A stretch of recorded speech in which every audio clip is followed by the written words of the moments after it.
प्रिय विद्यार्थियों, नमस्कार। आप देख रहे हैं लक्ष्यकार सर हिंदी वाले यूट्यूब हिंदी शिक्षण चैनल और मैं हूं श्रवण कुमार लक्ष्यकार। अब तक अपन ने हिंदी साहित्य का एक बहुत बड़ा महत्वपूर्ण टॉपिक अपन ने देखा है, शुरू किया है, अलंकार। इससे पूर्व हमने अलंकार की परिभाषाएं देख ली, अनुप्रास अलंकार देख लिए, यमक और श्लेष अलंकार देख लिए। आज अपन देखते हैं इन्हीं अलंकारों में से बहुत ही महत्वपूर्ण अलंकार उपमा अलंकार। जैसा कि आप जानते हैं, उपमा अलंकार अर्थालंकार है। यह अर्थालंकार है और इस अर्थालंकार में सबसे महत्वपूर्ण यदि कोई है तो वो उपमा अलंकार है। यह अलंकार हर समय अपन आम दिनों में भी, घरों में, बोल चाल में भी अपन इस अलंकार को काम में लेते हैं। साहित्य में इस अलंकार का बहुत ज़्यादा महत्व है। आइए इस अलंकार को अपन देखते हैं। वैसे उपमा का मतलब होता है किसी बड़े व्यक्ति से तुलना करना। किसी बड़े व्यक्ति से जब अपन किसी की तुलना करते हैं, ओहो आप तो ठाकुर साहब हो सब, तो क्या है, एक ठाकुर के बराबर उसकी तुलना कर दी। ओहो आप तो बहुत बड़े सेठ हो गए सब, तो उसकी तुलना किससे कर दी? सेठ से कर दी। तो ये जो चीज़ें हैं, अरे ऐश्वर्या राय जितनी सुंदर, तो तुलना किससे कर ली? ऐश्वर्या राय से सुंदरता की तुलना कर ली। और गजब की यार, पीटी उषा, देखो देखो पीटी उषा दौड़ रही है, तो पीटी उषा के समान दौड़ रही है, इसका मतलब पीटी उषा से ये उसकी अपन दौड़ की तुलना कर रहे हैं। तो इस प्रकार किसी व्यक्ति विशेष की, किसी वस्तु विशेष की जब अपन किसी प्रसिद्ध वस्तु से, किसी प्रसिद्ध व्यक्तित्व से जब अपन उसकी तुलना करते हैं, बराबरी करते हैं, उसको एक मान देते हैं, तो उसको अपन कहते हैं उपमा अलंकार कहते हैं। आइए इस उपमा अलंकार को थोड़ा अपन समझते हैं। उपमा अलंकार, उपमा दो शब्दों से मिलकर बना है, उप और मा। उप का मतलब होता है समीप, उप का मतलब होता है समीप, जो उसके बिल्कुल नज़दीक होता है वो उप। समीप कह सकते हैं अपन, नज़दीक कह सकते हैं। आप देखिए कोई पद होता है तो उसके बाद में उप लगता है। सेकंड जो होता है, दूसरा नंबर का होता है अधीक्षक, उप अधीक्षक। यानी उस अधीक्षक के जस्ट बाद में कौन है, बिल्कुल नज़दीक कौन है, तो वो इस प्रकार अपन कह सकते हैं कि उप का मतलब होता है समीप या नज़दीक, जो सबसे नज़दीक, उससे नज़दीकी करते हैं अपन, उससे तुलना करते हैं, तो ये नज़दीक या समीप। और माँ का मतलब होता है तुलना करना, बराबरी करना, यानी नज़दीक लेके आ गए और उस नज़दीकी वस्तु से उसकी तुलना करना, ये इसके बराबर है। ये जो भाव होता है, ये जो बराबरी करने का जो भाव होता है, तुलना करने का जो भाव होता है, ये साहित्य में उपमा देना कहलाता है। और इस प्रकार के शब्द जब साहित्य के अंदर अपन डाल देते हैं और उसका कुछ विशिष्ट अर्थ निकलता है और अर्थ के माध्यम से चमत्कार उत्पन्न होते हैं, अच्छा लगता है पढ़ने और सुनने में। सुनने वालों को अच्छा लगता है, पढ़ने वालों को बड़ा अच्छा लगता है और साहित्य में एक अलग ही चमत्कार उत्पन्न होता है। इस प्रकार के जो शब्द होते हैं, इस प्रकार की जो काव्य की विशेषता होती है, उसे अपन उपमा अलंकार कहते हैं। आइए इसकी अपन परिभाषा देखते हैं। समान धर्म के आधार पर, समान धर्म के आधार पर जहां एक वस्तु की तुलना या समानता किसी दूसरी वस्तु से की जाती है, यानी समान धर्म, समान गुण, यानी समानता के आधार पर किसी एक विशेषता ऐसी है जो दोनों के अंदर है। एक विशेषता इसके अंदर है और एक वो विशेषता उसके अंदर है। जब किसी विशेषता के आधार पर किसी दो वस्तुओं के अंदर, दो व्यक्तियों के अंदर, दो प्राणियों के अंदर इस प्रकार की समानता स्थापित की जाती है, उसी को समान धर्म के आधार पर, यानी समान विशेषता के आधार पर एक वस्तु की तुलना या समानता किसी दूसरे वस्तु से की जाती है, वहाँ उपमा अलंकार होता है। एक उदाहरण के माध्यम से अपन देखते हैं। कर कमल सा कोमल है, कर कमल सा कोमल है।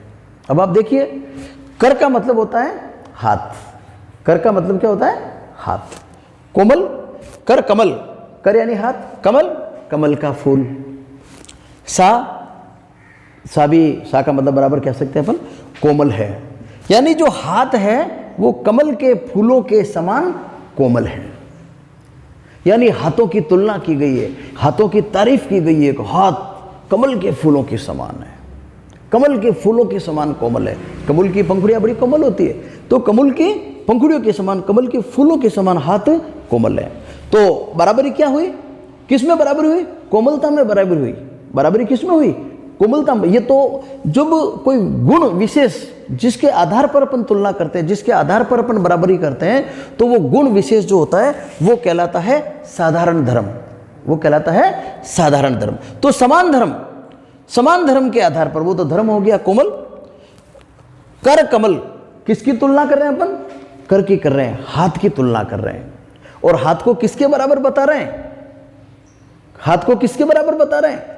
कमल के बराबर बता रहे हैं। इसका मतलब हाथ का उपमान, हाथ का सेकेंडरी मान, हाथ का जो दूसरा मान है क्या, कौन सा है?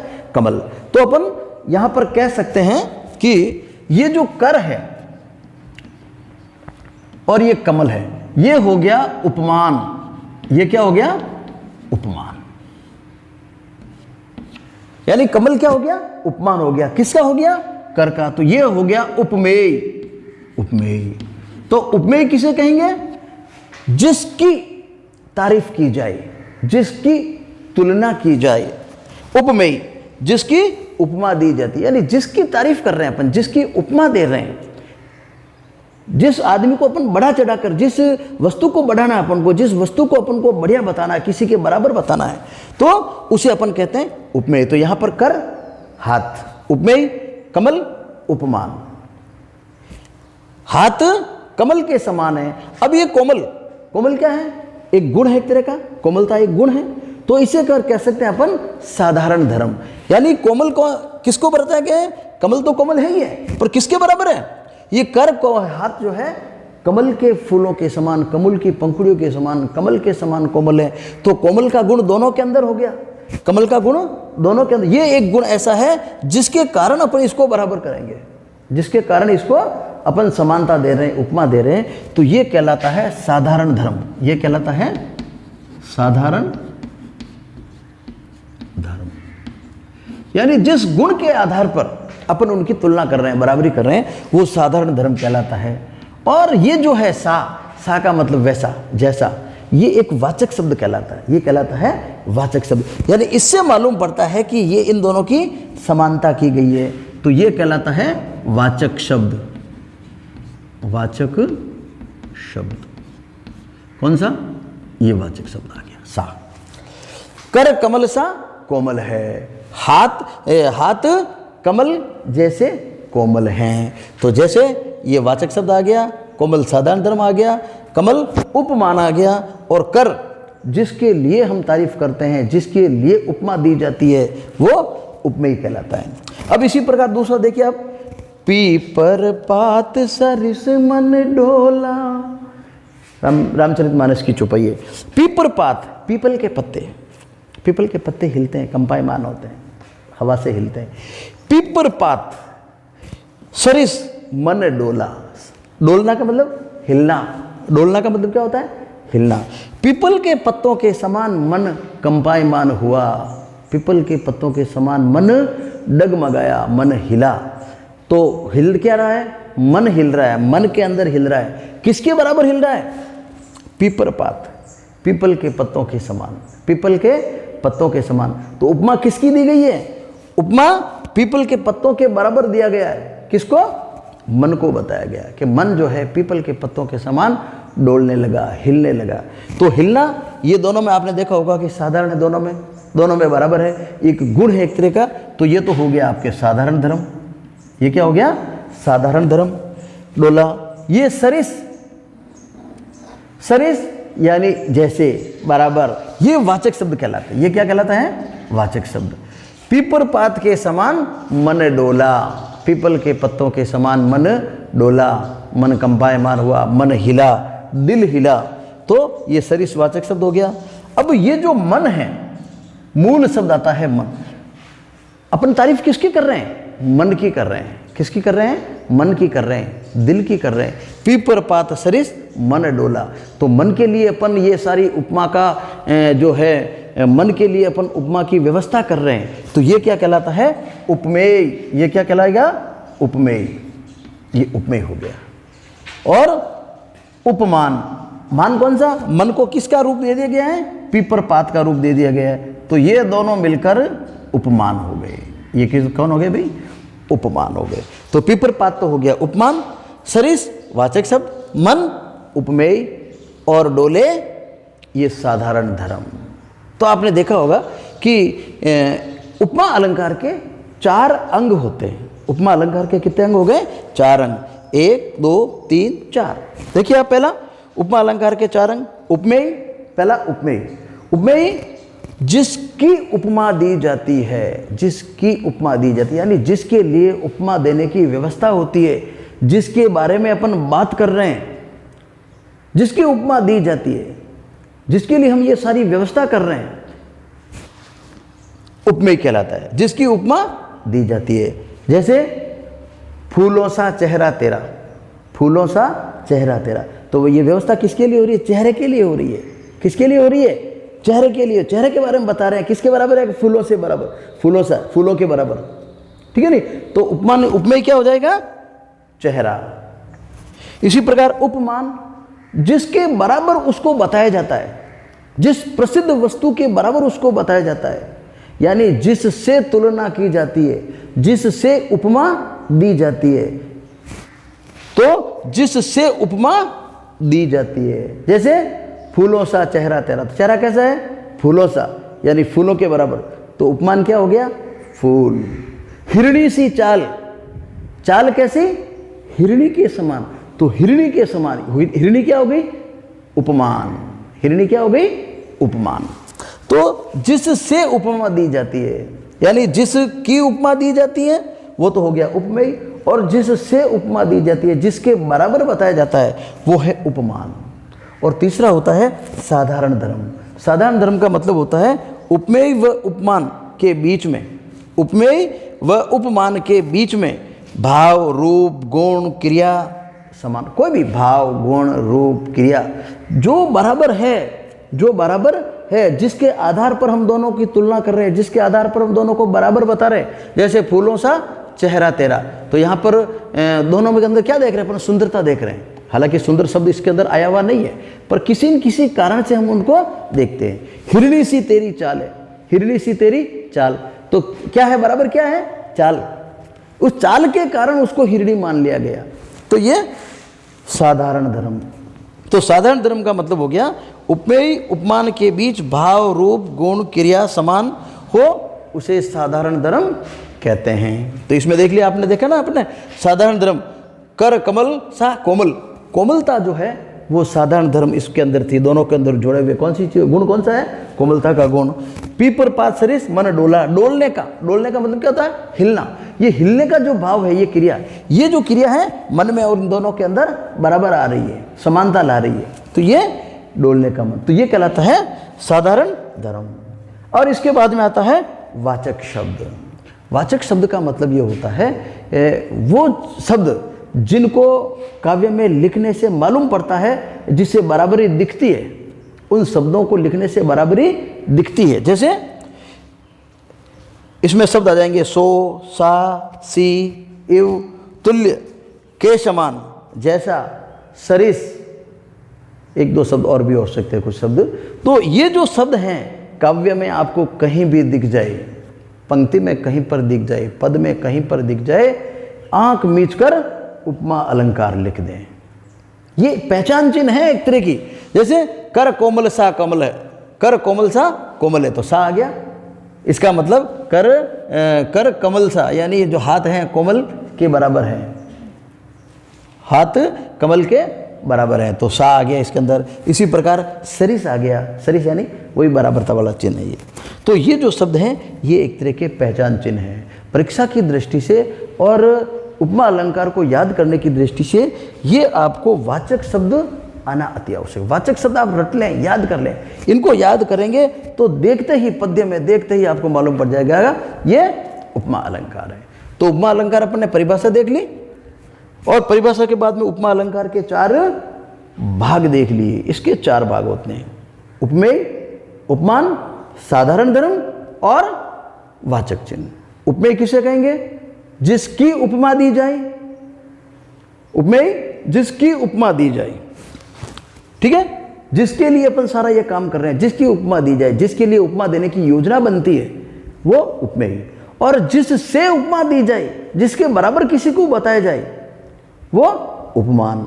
और साधारण धर्म, उपमेय और उपमान दोनों के अंदर जो किसी गुण विशेष के कारण, गुण, भाव, क्रिया, एक विशिष्ट दोनों के अंदर जो समानता होती है, जो दोनों के बराबर, दोनों के अंदर एक तुलना का भाव पैदा करती है, जिसके आधार पर अपन तुलना करते हैं, वही भाव, वही क्रिया, वही गुण कहलाता है साधारण धर्म कहलाता है। और वाचक शब्द ये इनके पहचान शब्द होते हैं। तो मोटे रूप से ये चीज अपन को ध्यान देखनी है। आइए अब अपन देखते हैं उपमा अलंकार के प्रकार। उपमा अलंकार के अंग अपन ने देख लिए, 4 अंग होते हैं। वापस अपन देख लें 4 अंग कौन कौन से? उपमेय, उपमान, साधारण धर्म और वाचक चिन्ह। ये 4 अंग होते हैं उपमा अलंकार के। अब इन देखिए उपमा अलंकार के अपन प्रकार देखते हैं। उपमा अलंकार मोटे रूप से यदि अपन इसको बांटे तो 3 प्रकार के होते हैं। पहला है पूर्णोपमा। पूर्णोपमा, इसको यदि अपन देखें आप तो पूर्ण प्लस उपमा, पूर्णोपमा, पूर्ण प्लस उपमा। बिल्कुल साधारण सा दिमाग रूप में पूर्ण यानी जिसके अंदर चारों अंग उपस्थित हैं, जिसमें चारों अंग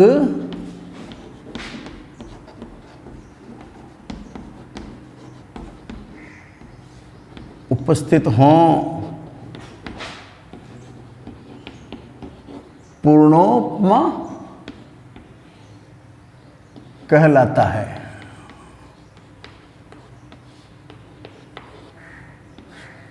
मेन बात है चारों अंग उपस्थित हों। जिस अलंकार में चारों अंग उपस्थित है, चारों अंग कौन से? उपमेय, उपमान, साधारण धर्म और वाचक चिन्ह, ये चारों यदि उपस्थित है पूर्णोपमा अलंकार। कोई ज्यादा देखने, सोचने, विचारने की आवश्यकता नहीं। आप विचार करें, उसको पढ़ें, उपमेय देखें, उपमान देखें, साधारण धर्म देखें और वाचक चिन्ह देखें, चारों मिल गया पूर्णोपमा अलंकार। इसको अपने एक उदाहरण से भी देखेंगे। उसके बाद में चलते हैं लुप्तोपमा। लुप्तोपमा, अब इसको अपन देखें तो लुप्त,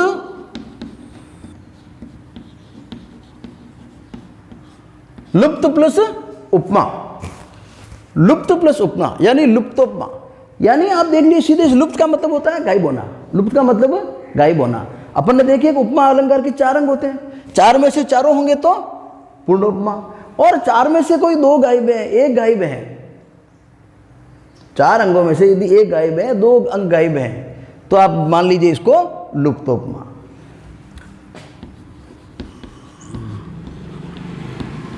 चार अंगों में से यदि 1 या 2 अंग गायब हो तो उसे क्या कहेंगे भाई? लुप्तोपमा।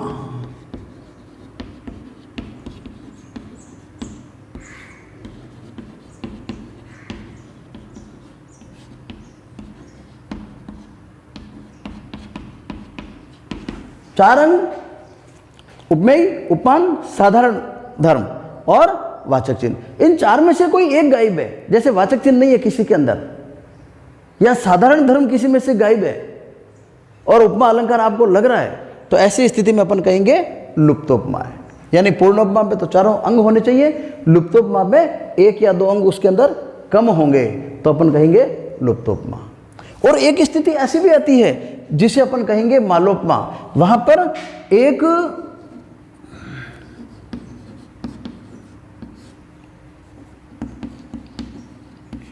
एक उपमेय के कई सारे उपमान हो, कई सारे उपमान हो, तो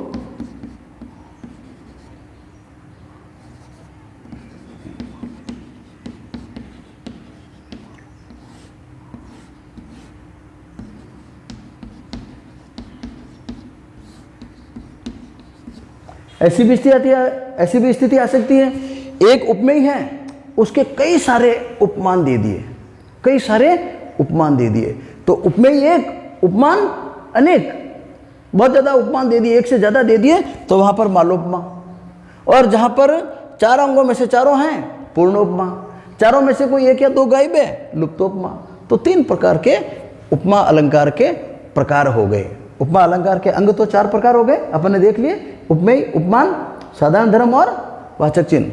और उपमा अलंकार के प्रकार हो गए 3, पूर्णोपमा, लुप्तोपमा, मालोपमा। हालांकि कक्षा 11 और 12 में हो सकता है इस प्रकार गहराई से प्रश्न नहीं पूछे जाए, उपमा अलंकार के ये प्रकार वगैरह नहीं पूछे जाए। पर ये जो वीडियो बना रहा हूँ मैं, इसके पीछे एक उद्देश्य है कि हमेशा हमेशा के लिए हमारे अन्य जो साथी हैं, अन्य विद्यार्थी हैं जो विभिन्न प्रतियोगी परीक्षाएं दे रहे हैं, चाहे वो शिक्षक भर्ती से संबंधित हो, चाहे पटवारी से संबंधित हो, चाहे पुलिस से संबंधित हो, या अन्य जो RS और IAS संबंधी जो प्रतियोगी परीक्षाएं हैं, उनमें भी ये सारा अलंकार ये की ये है चीज़ें, उनका बेस यही है। तो इन सबको ध्यान में रखते हुए ये वीडियो बनाया जा रहा है। तो आप सभी से निवेदन है कि इसको आप बड़ा ही ध्यान से एक बार समझ लेंगे, एक बार याद कर लेंगे तो लाइफ टाइम रिचार्ज है, फिर आपका जीवन भर इसको भूलने की कोई कतई गुंजाइश नहीं है। आइए इसको अपन उदाहरण के माध्यम से समझते हैं। आइए इसके कुछ उदाहरण अपन देख लेते हैं। जैसे पहले अपन ने देखा था पूर्णोपमा, पूर्णोपमा अलंकार अपन ने देख लिया, यानी जिसके अंदर चारों ही अंग विद्यमान होंगे। एक उदाहरण से अपन देखते हैं, प्रातः नभ था बहुत नीला शंख जैसे।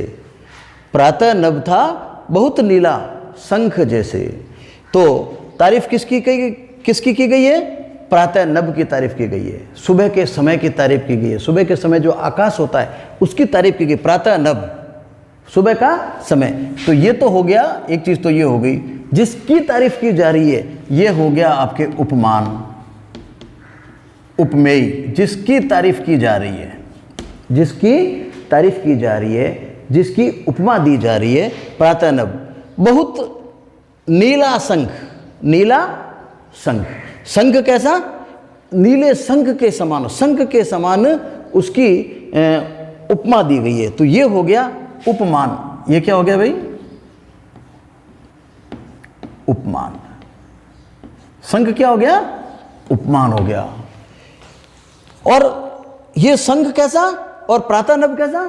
आसमानी कलर का। सुबह सुबह हल्की सी झाई देती है आसमानी, नीला ने आसमान के अंदर जब सूर्य निकलने वाला था उससे पहले जब भोर होती है तो राख के कलर का होता है, नीला बिल्कुल हल्का सा। तो प्रातः नभ था बहुत नीला, बहुत नीला, कैसा? शंख जैसा। तो बहुत नीला, ये क्या है भाई? साधारण धर्म। ये क्या हो गया? साधारण धर्म। ये दोनों के अंदर समानता हो गई, बहुत नीला शंख भी और ये नभ भी। ये इसके आधार पर शंख, ये प्रातः काल को शंख के बराबर बताया गया है। अब ये एक शब्द आता है जैसे, ये है वाचक शब्द, ये कहलाता है वाचक शब्द। प्रातः नभ था बहुत नीला शंख जैसे। तो इसके अंदर देखिए आप 1, 2, 3 और चारों ही अंग विद्यमान हैं। इसका मतलब ये है ये पूर्णोपमा है। इसी प्रकार एक दूसरा देखते हैं लुप्तोपमा, जिसके अंदर 1 या 2 अंग गायब होते हैं। अब आप देखिए एक देखते हैं अपन, मखमल से झूले पड़े। मखमल से झूले पड़े, हाथी सा टीला। मखमल से झूले पड़े हाथी, एक काव्य की पंक्ति है। मखमल से झूले पड़े हाथी सा टीला। टीला कैसा? हाथी के समान। देखो ये हाथी, टीला और सा आ गया। देखो हाथी सा टीला, हाथी सा टीला। टीला कैसा? हाथी सा, हाथी के बराबर। तो उपमा किसकी दी जा रही है? टीले की दी जा रही है। उपमा किसकी दी जा रही है? ये। तो ये तो हो गया उपमेय, टीला तो हो गया उपमेय। किससे तारीफ की जा रही है? किससे उपमा दी जा रही है? किसके बराबर बताया जा रहा है? हाथी के बराबर। ये हो गया उपमान। ये क्या हो गया भाई? उपमान हो गया। और सा, ये वाचक चिन्ह। ये क्या हो गया भाई? वाचक चिन्ह। अब आप देखिए इसके अंदर वाचक चिन्ह आ गया, उपमेय आ गया और उपमान आ गया। अब हाथी के समान टीला कैसा है? अब यहां पर गुण बताया नहीं गया। हाथी और टीले के अंदर क्या समानता है, कैसी समानता है? देखो मखमल से झूले पड़े, ये बिल्कुल पंक्ति अलग हो गई है, तो इसका तो कोई अर्थ ही नहीं है, इसको आप छोड़ दीजिए। अब इसको अपन देखें, हाथी सा टीला। टीला कैसा है? हाथी सा। अब हाथी और टीले में जो समानता है किसी न किसी गुण के आधार पर होगी। या तो हाथी काला और टीला भी काला, या हाथी गीला निकला और टीला भी गीला, बारिश में भीग गया होगा। यहाँ पर एक शब्द आपको लगेगा, आपको मालूम पड़ रहा है, आप देख रहे हैं कि इसके अंदर यहाँ पर कोई न कोई एक शब्द की कमी महसूस हो रही है आपको। हाथी और टीले में जो समानता वो किसी गुण विशेष के आधार पर हो रही है, पर वो गुण दिख नहीं रहा है। तो यहाँ पर जो कमी है 1 2 3 ही है, चौथे की कमी है, यानी समान धर्म की कमी है। यहाँ पर यदि ये होता मखमल से झूले पड़े और हाथी, यहाँ पर हाथी और टीले में समानता कैसी है? विशालता में समानता। टीला भी विशाल, हाथी भी विशाल, ये समान धर्म, यानी इसकी कमी है, ये इसके अंदर नहीं था। तो 1 2 और ये 3 चीजें थी। 4 अंग होते हैं उपमा अलंकार में। जब कोई एक अंग या 2 अंग गायब होते हैं, कम होते हैं, वहां लुप्तोपमा अलंकार कहते हैं। तो यहां पर 3 ही है, इसलिए लुप्तोपमा अलंकार है। आगे देखते हैं अपन मालोपमा। मालोपमा यानी मालामाल, यूं समझ लो आप तो मालामाल। एक उपमेय है और 2 3 उपमान दे दिए, एक से ज्यादा उपमान दे दिए, तो वो मालोपमा। एक उपमेय के कई सारे उपमान हो तो मालोपमा कहलाता है। एक से ज्यादा उपमान दे दिए हों, जैसे देखिए आप, मां शारदा तुषार कुंद हीरे के सदृश धवल है।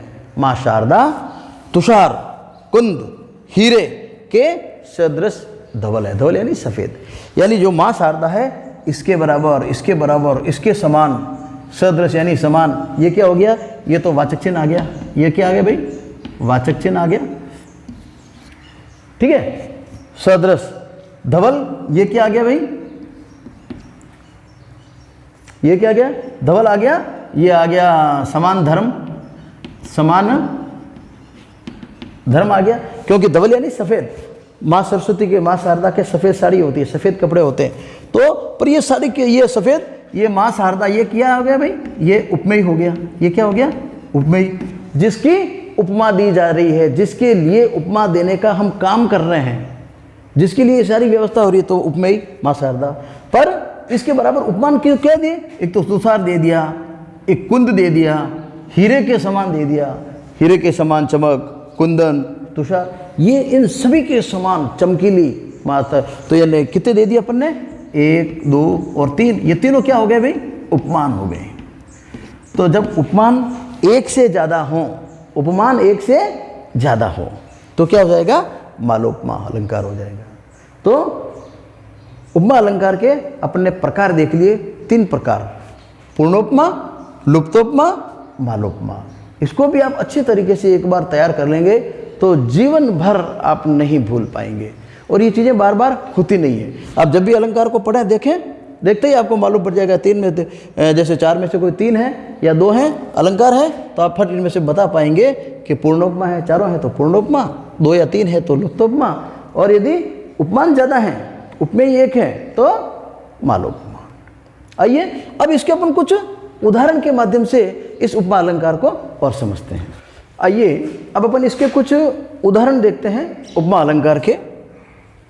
पहला उदाहरण बहुत ही अच्छा, एक गीत आप लोगों ने सुना होगा, बहुत ही लोकप्रिय और कर्णप्रिय गीत है। फूलों सा चेहरा तेरा, कलियों सी मुस्कान है। इसके अंदर आप देखिए, फूलों सा चेहरा तेरा, चेहरा कैसा? फूलों सा, फूलों सा चेहरा तेरा, यानी चेहरा क्या हो गया? उपमेय हो गया। फूल क्या हो गए? उपमान हो गए। चलो को चेहरे का किसका रूप दिया गया है? फूल का। उपमान, उपमेय, उपमान, और सा क्या हो गया भाई? वाचक चिन्ह हो गया।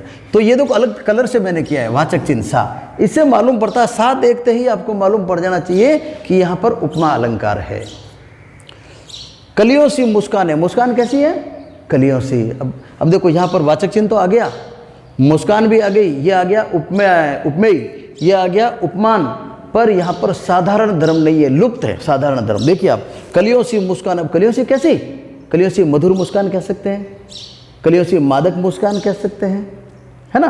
तो मादक, मधुर, या कोई ऐसा शब्द, कोई ऐसा गुण जो दोनों में समान है, यहाँ दिया हुआ नहीं है, तो यहाँ पर अपन कह सकते हैं उपमा अलंकार तो ही लिख देंगे, ठीक है, पर और गहराई से पूछे लुप्तोपमा अलंकार, यहाँ पर ये साधारण धर्म लुप्त है यहाँ पर। तो ये सी देखते हैं उपमा अलंकार। इसके अंदर भी फूलों सा चेहरा तेरा, चेहरा कैसा है, फूलों के समान, पर यहाँ पर भी गुणधर्म बराबर नहीं है, गुणधर्म दिया हुआ ही नहीं है। फूलों के समान कैसा है, कठोर है, फूलों के समान गीला है, फूलों के समान सूखा है, फूलों के समान सुंदर है, फूलों के समान लाल है, फूलों के समान शोभायमान है, क्या है। तो ये जो गुण है इसके अंदर भी नहीं दिया गया है, जिसे अपन कह रहे हैं अपनी भाषा में साधारण धर्म नहीं दिया हुआ है। तो यहाँ पर भी देखो एक चीज दी हुई है, उपमान दे दिया, उपमेय दे दिया और साधारण धर्म दे दिया, तो यहाँ पर भी लुप्तोपमा अलंकार हो जाएगा। तो ये अलंकार अपन इसको देखते ही साधारण ये वाचक चिन्ह देखते ही अपन को ये मालूम पड़ जाता है। अगला देखते हैं, चंदन सा बदन चंचल चितवन, फूलों से तेरा ये मुस्काना। चंदन सा बदन, बदन कैसा, चंदन सा, बदन कैसा, चंदन सा। उपमेय उपमान, मान किसके बराबर, बदन किसके बराबर, चंदन के बराबर।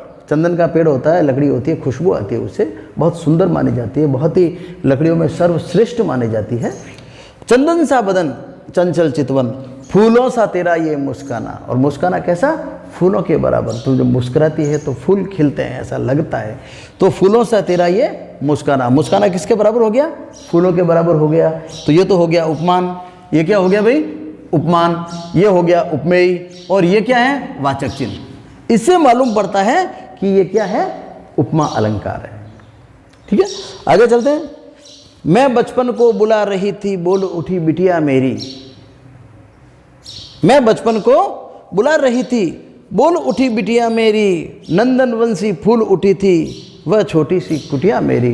नंदन वंशी फूल उठी वह छोटी सी कुटिया मेरी। महादेव वर्मा की बहुत अच्छी एक कविता है, मेरा बचपन, और उसके अंदर वो अपने जब बिटिया के साथ अटखेलियाँ करती है, अपने बिटिया के साथ जब वो अपना दिन बिताती है, जब उसके बेटियाँ होती है और बच्ची जब बड़ी होती है और बच्ची घर के अंदर अटखेलियाँ करती है, तो किस प्रकार खेलती है, नादानियाँ करती है, तो उस चीज़ का वो वर्णन करते हुए कहती है कि मैं बचपन को बुला रही थी, यानी मैं अपने बचपन को याद कर रही थी।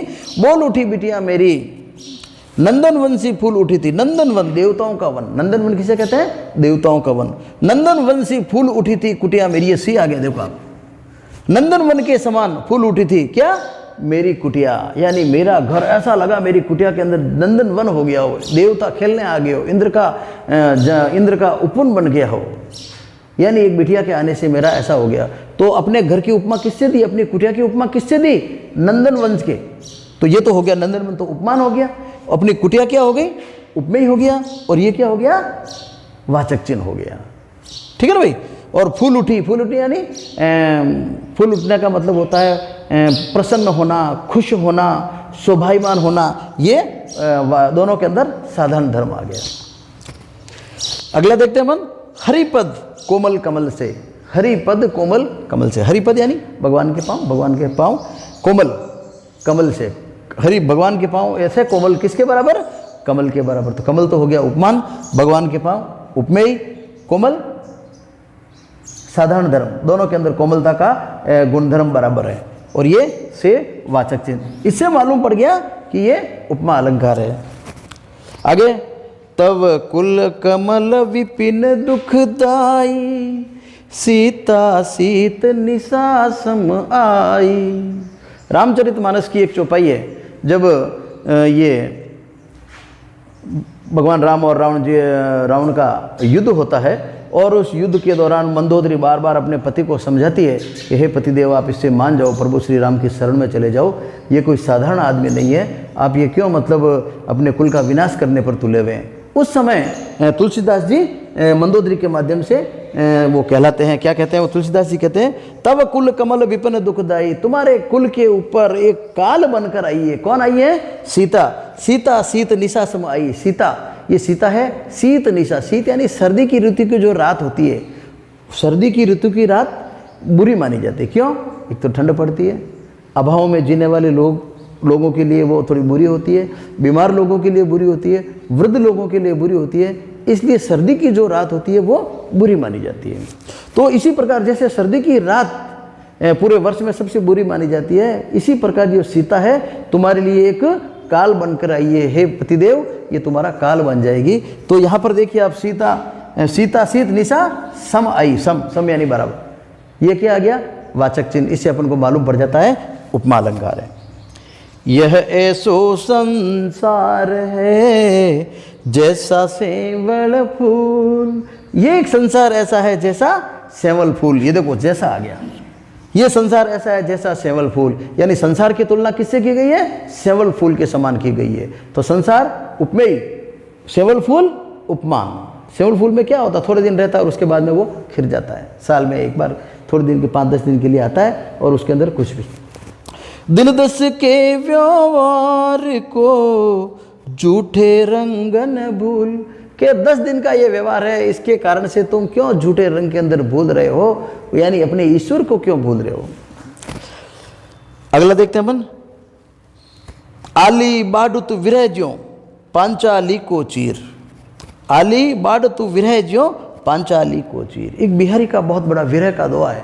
बिहारी का एक विरह का दोहा है। उसके अंदर वो नायिका है, वो कहती है, हे आली, हे सखी, मुझे ये जो विरह है सता रहा है, डस रहा है। आली बाडुत विरह ज्यों, हे अखी, हे सखी, हे अली, हे सखी, ये जो विरह है मेरे लिए, विरह दिन दिन बढ़ रहा है, बहुत लंबा हो रहा है। विरह के दिन और विरह की रातें मेरे लिए बहुत लंबी हो रही है। ये समय मेरे से काटे नहीं कटता। जैसे अब उदाहरण दिया उसने, ये अलंकार दिया, उसके अंदर उपमा दी है किसको? विरह की। आली बाडुत विरह ज्यों, ज्यों यानी जैसे पांचाली को चीर। पांचाली कहते हैं द्रौपदी, जैसे द्रौपदी का चीर बढ़ रहा है। हे सखी, मेरे लिए तो ये विरह जो है द्रौपदी का चीर हो गया है। तो द्रौपदी का चीर यहाँ पर क्या है? उपमान है। द्रौपदी का चीर यहाँ पर उपमान है और विरह जो है वो क्या है? उपमेय है। ज्यों हो गया, ये क्या हो गया? ज्यों, ये वाचक चिन्ह हो गया। और बाडतु विरह, बढ़ रहा है। विरह कैसा बढ़ रहा है? ये क्या हो गया भाई? साधारण धर्म, बढ़ना। जैसे विरह भी बढ़ रहा है और द्रौपदी का चीर भी बढ़ रहा था, तो दोनों में बढ़ने की समान क्रिया हो रही है। तो ये हो गया साधारण धर्म, ये वाचक चिन्ह। और इस प्रकार अपन कह सकते हैं कि उपमा अलंकार जो है वाचक चिन्ह देखते ही अपन को समझ में आ जाता है, अपन उसको पकड़ सकते हैं। यहाँ पर उपमा अलंकार है। आशा करता हूँ कि आपका ये आज का टॉपिक बहुत ही अच्छा रहा होगा, उपयोगी रहा होगा।